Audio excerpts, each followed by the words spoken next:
जय श्री राम। राजभवन से निकलकर श्री रामचंद्र जी गुरु वशिष्ठ के द्वार पर आ खड़े हुए। वहां देखा कि लोग वीरे अग्नि से दग्ध हो रहे। प्रिय वचन कहे राम जी ने सबको समझाया। फिर ब्राह्मणों की मंडली को बुलाया। गुरु जी से कहकर उन्हें 14 वर्ष के लिए भोजन और आदर, दान और विनय दे के सबको प्रसन्न किया। याचकों को दान व मान से संतुष्ट किया और मित्रों को सच्चे प्रेम से प्रसन्न किया। फिर दासी और सेवकों को बुलाया, गुरुजी को सौंपा और हाथ जोड़कर बोले कि स्वामी, इन सब की देखभाल आप माता पिता के समान करते रहिएगा। फिर बारंबार हाथ जोड़कर रामचंद्र जी सबसे मधुर वाणी से कहने लगे कि सब प्रकार से मेरा हित वही होगा जिससे राजा सुखी रहे। हे परम चतुर अयोध्यावासियों, सब लोग मिलकर वही करिएगा जिससे मेरी सब माताएं मेरे वियोग में दुख से व्याकुल न हो। रामचंद्र जी ने इस प्रकार सबको समझाया और आनंद पूर्वक गुरु जी के चरण कमलों में सर नवाया। फिर गणेश, गौरी और महादेव जी को मनाकर और आशीर्वाद पाकर श्री रामचंद्र जी चल दिए। रामचंद्र जी के चलते ही सबको बड़ा दुख हुआ। अयोध्यापुरी का हाहाकार सुना नहीं जाता। लंका में अशकुन हुए और अवध में बड़ा ही शोक छा गया। देवलोक में देवता लोग हर्ष और विषाद के वश में हो गए। मूर्छा दूर हुई तब राजा जागे और सुमंत को बुलाकर ऐसा कहने लगे, रामचंद्र जी तो वन को जा रहे हैं, पर मेरे प्राण साथ नहीं जाते। न जाने किस सुख के लिए शरीर में अटके रहेंगे। इससे अधिक बलवान और कौन सी व्यथा होगी जिसे दुख पाकर प्राण इस देह को छोड़ दें। फिर धीरज धर के राजा ने मंत्री से कहा, हे सखा, रथ लेकर राम के साथ तुम जाओ। दोनों पुत्र बहुत ही सुकुमार हैं और जानकी तो बहुत ही अधिक सुकुमारी है। उन्हें रथ पर चढ़ाकर वन दिखाकर 4 दिन में लौटा लाना। दोनों धीर भाई अगर न लौटे क्योंकि रामचंद्र जी सत्य के समुद्र और दृढ़ प्रतिज्ञ है, तो तुम हाथ जोड़कर यह प्रार्थना करना कि हे प्रभु, जानकी को तो लौटा दीजिए। जब जानकी वन देख कर डरे तब अवसर पाकर मेरी सीख कहना कि तुम्हारी सासू और ससुर ने यह संदेशा दिया है कि हे पुत्री, तुम लौट आओ, वन में बहुत कलेश है। कभी पिता के घर, कभी ससुराल, जहाँ तुम्हारी इच्छा हो वहीं रहना।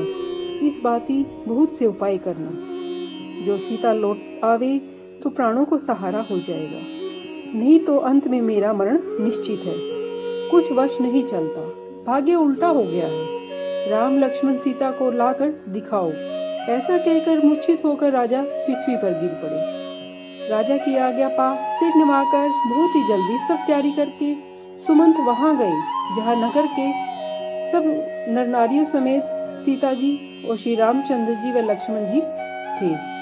तब सुमंत ने राजा के वचन सुनाए और प्रार्थना करके रामचंद्र जी को रथ पर चढ़ाया। सीता सहित दोनों भाई रथ पर चढ़कर मन में अयोध्यापुरी को प्रणाम कर वन को चले। रामचंद्र जी के चलते ही पुरी को अनाथ देखकर सब लोग दुखित होकर साथ चलने लगे। कृपा के समुद्र रामचंद्र जी बहुत समझाने पर लौटने लगते, पर प्रेम के वश फिर लौट जाते। अवधपुरी बहुत ही डरावनी प्रतीत होने लगी, मानो अंधेरी काल रात्रि है। नगर के सब नर नारी भयंकर जीवों के समान एक दूसरे को देखकर डरने लगी। घर मरघट, कुटुंबी, भूत प्रेत, पुत्र व हित व मित्र मानो यमदूत है। बागों में वृक्ष व लताएं मुरझा गई है। नदी और तालाब देखे नहीं जाते। करोड़ों घोड़े, हाथी, हिरण, नगर के पशु, पपीहा, मोर, कोयल, चकवा, तोता, मैना, सारस, हंस, चकोर आदि जीव श्री रामचंद्र जी के वियोग में व्याकुल जहाँ तहाँ ऐसे खड़े रहे मानो तस्वीर में लिख दिए गए हैं। संपूर्ण जगत मानो भारी सघन वन हो गया है और सब नर नारी ही मानो बहुत से पशु पक्षी हैं। विधाता ने कैकेयी को भिलनी बनाया, जिससे वन की दिशाओं में दुस्सह दावा अग्नि लगा दी। जब रामचंद्र जी के वीर्य रूपी अग्नि को नहीं सह सके तो सब लोग भागकर घबरा गए। सब ने अपने अपने मन में विचार किया कि श्री रामचंद्र जी, लक्ष्मण जी व सीता जी से बिना सुख नहीं है। जहाँ रामचंद्र जी है वहीं सारा समाज रहेगा। बिना रामचंद्र जी के अवध में क्या काम।